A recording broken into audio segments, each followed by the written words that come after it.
తాజా వంటలు ఛానల్కి స్వాగతం. ముందుగా అందరికీ విజయదశమి శుభాకాంక్షలు అండి. ఈరోజు 11వ రోజు విజయదశమి. అమ్మవారికి చాలా ఇష్టమైన గూడాన్నం. గూడాన్నం అంటే అమ్మవారికి చాలా ఇష్టం. అందుకని ఈరోజు 11వ రోజు ప్రసాదం గూడాన్నం చేస్తాం. అది ఎలా చేయాలో ఏంటో చూపిస్తానండి.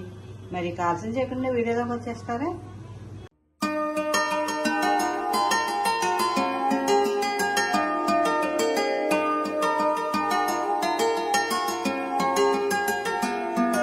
వెల్కమ్ టు తాజా వంటలు. నేను మీ స్వరాజ్యలక్ష్మి అండి.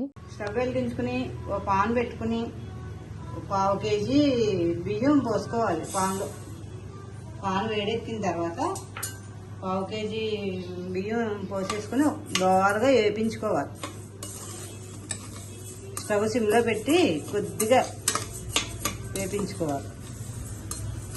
వేపటం వల్ల ఏంటంటే గూడాన్నం చాలా టేస్ట్ వస్తుందండి.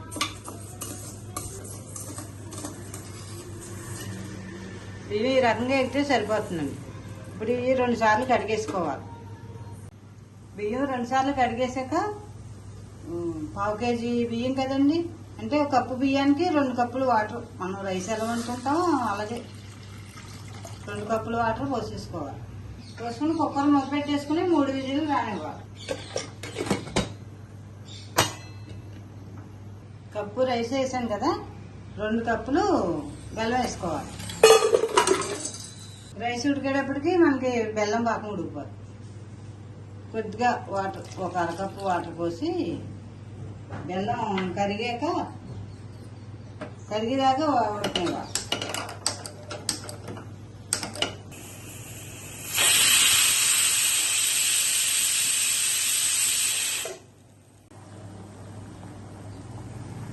బెల్లం ముక్కలన్నీ కరిగిపోయాకండి ఈ రకంగా ఉడికితే సరిపోతుంది. ఇలా ఉడికిన తర్వాత స్టవ్ ఆపేసుకోవాలి.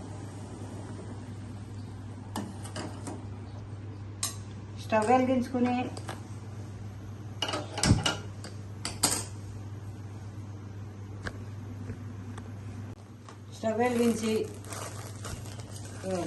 అన్నం అంతా ఇలాగా చేసేసుకుని 1 అర లీటర్ వరకు పాలు పోసుకోవాలండి. చిక్కటి పాలు 1 అర లీటర్.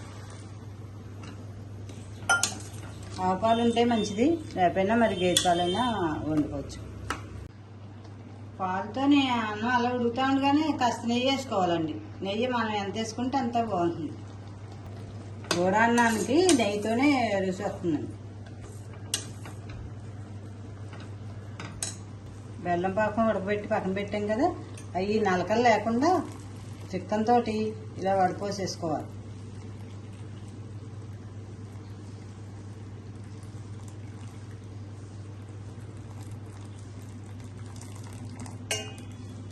అడుగంటకుండా ఇలా కలుపుకుంటానే ఉండాలి.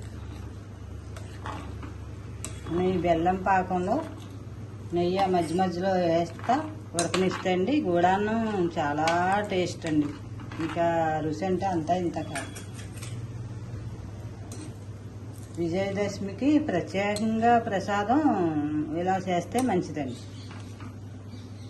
విజయదశమికి ప్రత్యేక ప్రసాదం గూడాన్నం. గూడాన్నం రెడీ అయిపోయిందండి. ఇలా ఉడికితే చల్లారేటప్పటికి దగ్గర పడిపోతుంది. చూడండి, ఇలా ఉడికితే సరిపోతుంది.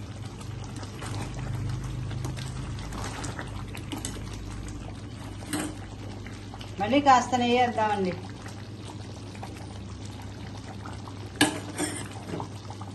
ఇప్పుడు స్టవ్ ఆపేది.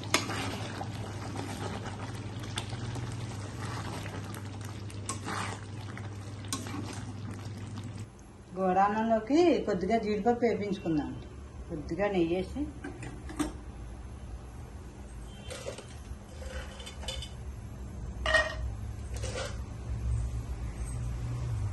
జీడిపప్పు కొంచెం దోరగా ఇలా వేస్తే సరిపోతుంది. జీడిపప్పు వేపించుకున్నాం కదా, అది వేసేసుకోవాలి. పైన కొద్దిగా వేసుకుంటే సరిపోతుంది. ఎక్కువ అలాగే కాస్త యాలకుల పొడి.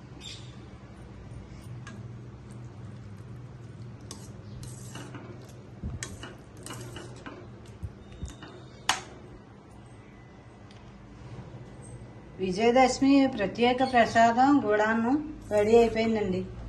చూడండి ఎంత బాగుందో. అమ్మవారికి చాలా ఇష్టమైన ప్రసాదం గూడాన్నం.